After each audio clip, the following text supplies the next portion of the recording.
kita berbuat baik, kita tidak berbuat baik, Yesus tetap menebus dosa. Kenapa? Sayang dong.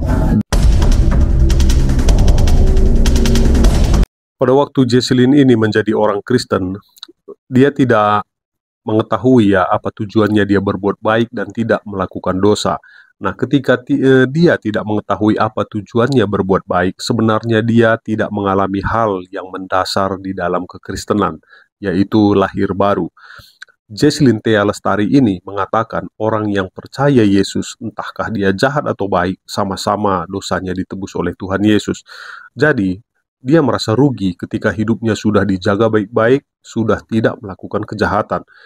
Nah, sementara orang hidup yang bebas melakukan dosa, sama-sama dosanya diampuni oleh Tuhan. Sepertinya Jesselyn ini, sekalipun dia menjadi orang Kristen dulunya, kemungkinan dia tidak lahir baru. Orang yang sudah lahir baru, mustahil dia meninggalkan imannya. Nah, menjadi orang Kristen bukan berarti hidup sebebas-bebasnya karena Tuhan akan menebus dosa. Orang Kristen melakukan kebaikan bukan supaya masuk surga, karena masuk surga merupakan anugerah dari Tuhan. Tetapi orang Kristen melakukan kebaikan karena dia bersyukur dosanya sudah diampuni dan ditebus oleh Tuhan Yesus. Sementara agama pada umumnya, orang melakukan kebaikan supaya masuk surga. Nah, pertanyaannya, kebaikan macam apa yang bisa membuat seseorang diterima di surganya Tuhan? Sementara kita semuanya adalah orang yang berdosa.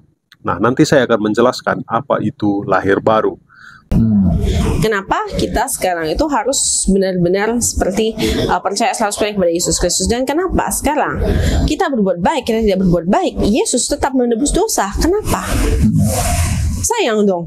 Misalnya saya amit-amit saya nggak mau pergi kehidupan yang gelap-gelap itu. Tapi saya percaya Yesus. Saya nggak pernah buat hidup gelap itu. Saya pertahankan sesusah payah mungkin untuk tidak jadi orang jahat. Saya diampuni Yesus nggak? Diampuni kan? Iya. Sebelah saya orang nih. Tapi dia sungkur sujud sama Yesus. Iya. Diampuni nggak? Diampuni juga. Terus kenapa saya susah, Harus dia susah-susah enggak? ya? Iya. Kenapa saya masih susah? Sama-sama diampuni ya? Sama-sama diampuni tuh. Dia mencuri melakukan segala sesuatu. Dia mencoba, misalnya kayak saya. Yang pertama, saya akan membahas lahir baru. Nah, Tuhan tidak memperhitungkan dosa. Konsep lahir baru dalam konteks kekristenan merujuk pada proses spiritual di mana seseorang menerima Yesus sebagai Tuhan dan Juru Selamat, mengalami transformasi rohani, dan mulai hidup baru yang dipimpin oleh Roh Kudus.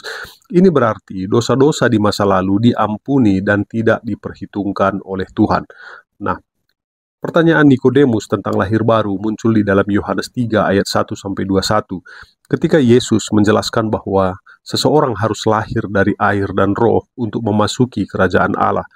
Lahir baru menandakan perubahan hati dan pikiran yang mendalam, membawa seseorang lebih dekat kepada Tuhan dan hidup sesuai dengan kehendaknya. Yang kedua, dua macam orang Kristen. Nah, sudah lahir baru dan belum lahir baru.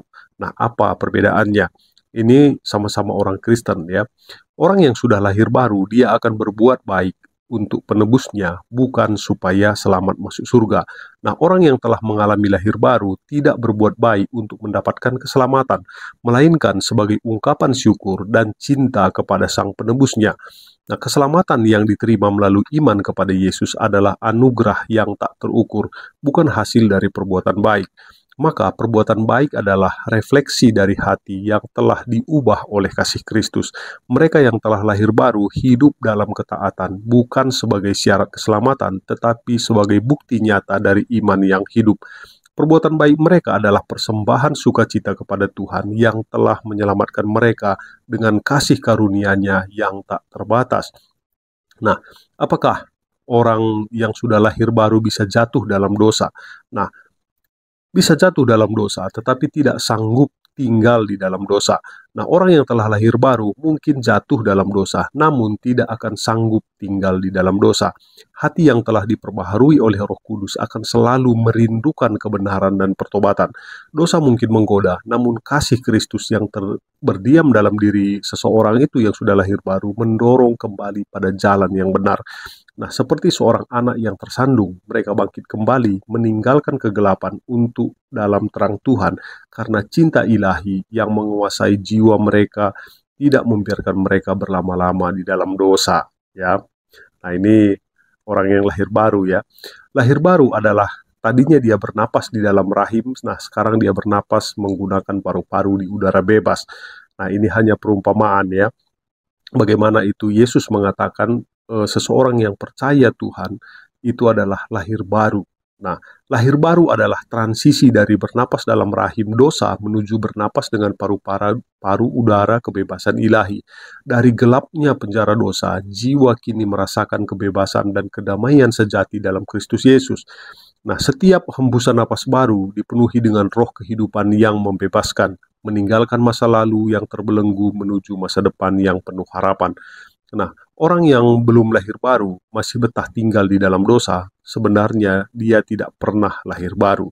Seseorang yang masih betah tinggal dalam dosa menunjukkan bahwa dia belum pernah lahir baru. Lahir baru adalah transformasi mendalam yang mengubah hati dan jiwa, memutus belenggu dosa, dan membawa seseorang ke dalam terang ilahi. Jika seseorang masih nyaman dalam gelapnya dosa, maka perubahan sejati belum terjadi dalam hidupnya, yaitu lahir baru tadi. Bagaikan ulat yang belum menjadi kupu-kupu, dia tetap terikat pada dunia lamanya. Nah, belum merasakan kebebasan yang ditawarkan oleh Kristus. Lahir baru menandakan kebangkitan jiwa, meninggalkan kelekatan pada dosa dan menjalani hidup baru dalam kekudusan dan kebenaran. Nah, jadi orang yang lahir baru tidak pernah betah tinggal di dalam dosa, sementara orang yang tidak pernah lahir baru mereka betah tinggal di dalam dosa.